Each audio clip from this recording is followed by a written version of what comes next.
Hi everyone, my name is Kat. I just wanted to do a quick video about my fasting journey. I don't want to make this video too long, but I wanted to be able to talk about how I'm trying to fast in order to lose weight and a little bit about my binging history. So I've kind of always had slightly a binging issue. I've kind of maintained around 190 to 200 pounds for quite a while. I learned around 2019 that I had type 2 diabetes, and I was told that in order to manage it, I would have to be on metformin and I would have to take that for the rest of my life. And I know there's diabetes in my family, so I really wanted to find a way to not have diabetes and to not have to use medication. I never really did take medication because I didn't want to be attached to thinking that that was the only way I could live my life. So what I ended up doing, I researched some different diets. I started with, I think it was Whole30, or the primal diet. The primal diet and Whole30 are two different things, but like similar enough. I did that and I noticed that it helped a little bit, but my numbers were still high. I then switched to keto, and through keto evolved kind of intermittent fasting. So I would intermittent fast by like eating lunch around 1 to 2, and then I would go ahead and have dinner later on. So usually would have 2 meals, maybe a snack in between. However, I still was at a high weight, around 195, and it still was really hard for me to lose weight. So at one point in my life, I had said, look, I really want to lose this weight. I really want to focus on getting healthy. And even though my numbers were much better, it still would get bad if I ate a donut. If I ate something high in sugar, it would be elevated for a while before coming down after, a couple hours, past what is a normal insulin response would be. So I decided to go carnivore. So I went carnivore for a while, and even though I didn't stay carnivore, one of the benefits of carnivore for me was that it fixed my sleeping problem. Since I was 25, I'm 36 now, but since I was 25, I had a sleeping issue where I couldn't go to sleep normally. I would have to take sleep aid to go to sleep, and I don't know why it developed, maybe stress, I'm not sure. But if I attempted to go to sleep naturally, I could not determine when I would be going to sleep. So if I had to get up for work at like 8 o'clock and I decided to sleep naturally, it could be 3 a.m. before I finally went to sleep. So it was definitely important for me to fall asleep. So I used a lot of ZQL, I used a lot of melatonin in order to ensure that I could go to sleep. But when I did carnivore, I would eat my meal and then I would pass out for like 4 hours. After an hour or two of eating, I would eat again and then I would sleep into the night for hours. And it happened like that for like a week or two. Thankfully, I was not working at the time, and so I could just like balance my sleep. And then after, I had no issues with sleep. So carnivore kind of was like the gateway to kind of thinking about losing weight for real, because on top of being carnivore, my weight was stable. So I wasn't really losing weight. I was like at a deficit and I was losing, but then I said, I just want to focus on consuming the calories, whatever that is. And I was weight stable. I didn't really have to think about what I was eating. But I didn't lose because I was eating.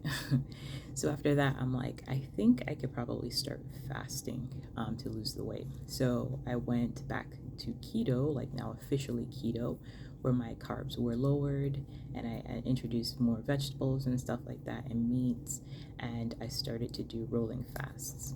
Now for me, my heaviest at that time was about 194. I think this was like 2022 around September. I was at 194, and I did basically 3 meals a week. So I ate Monday, Wednesday, and Friday, and I'd fast all other days. And when I did eat, I would only eat for an hour, I believe. There was a limit in how long I could eat. So it really limited my calories a lot. And I went from 194 to 155, my lowest. And I would say it was maybe a little over 2 months, because I did it for 1 month. And then I think I took a break. Then I did it for another month, and then I took a break. And then I took another break, and then I did it again. So maybe 2 to 3 months. And I got down to like 155. But I was just like tapped out of fasting. So I decided, okay, let me take a break from fasting and see if I can lose weight through exercise, or, just regular CECO, calorie in, calorie out. So that's what I tried to do. My weight came up to around 160, and I stabilized at 160 for about 6 months.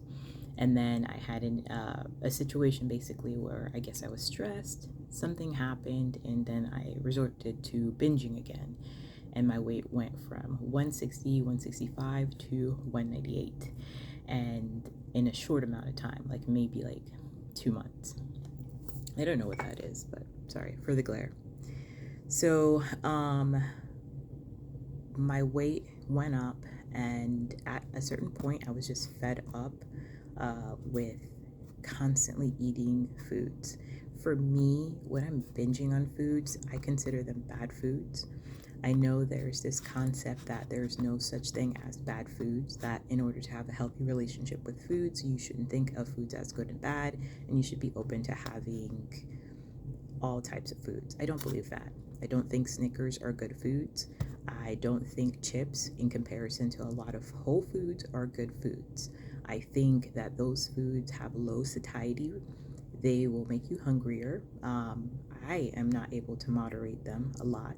I don't fear them. I don't fear any particular food unless I simply just don't like the taste of it. And that's as far as I consider that. There are some foods that I know that are better for the function of my body, and I prioritize those foods. Even if it's me saying I want to eat keto, I don't think I'm restricting all other food groups. I know I can always eat any other food groups, but for my health, I choose to eat certain things that make me feel and work my healthiest. If I happen to eat something else, if it's someone's birthday or whatever, sure, but that doesn't change what I primarily eat. Just like certain cultures are used to eating certain things, that's what they choose to eat. The fact that a Snicker exists does not create a bad relationship with their foods. So that's just how I think about it, but everybody's different. But yeah, so now that I'm at 198, I have decided to fast again, and I started my fast February 16th of this year, and I am now at 176 as of today, March 17th, I believe. So I just want to kind of log my journey, and maybe create like a community with other people who are similar like me, who want to fast, who want to learn about fasting, who want to learn about different ways to help keep them in healthy weight levels, to feel healthy, to function healthfully, to have good, numbers. Of course, talk to your doctor. I have a doctor. I go to my doctor. I do blood tests. He is aware that I fast, maybe not to the extent of my fast, but he's aware of me fasting. So have that relationship with a doctor, and also a therapist, to work with some of my binge eating tendencies. But yeah, I'd love to have videos of this in the future where I can talk about like some of the things I'm going through. Maybe if I'm having a bad day, I can come here and we can talk about like how we can move past the tough emotions and not allow that to dictate what we put in our mouths, what we consume, to kind of not address like what we're actually feeling. But thanks anyways. Thank you for watching my video, and I hope to talk to you guys again. Bye.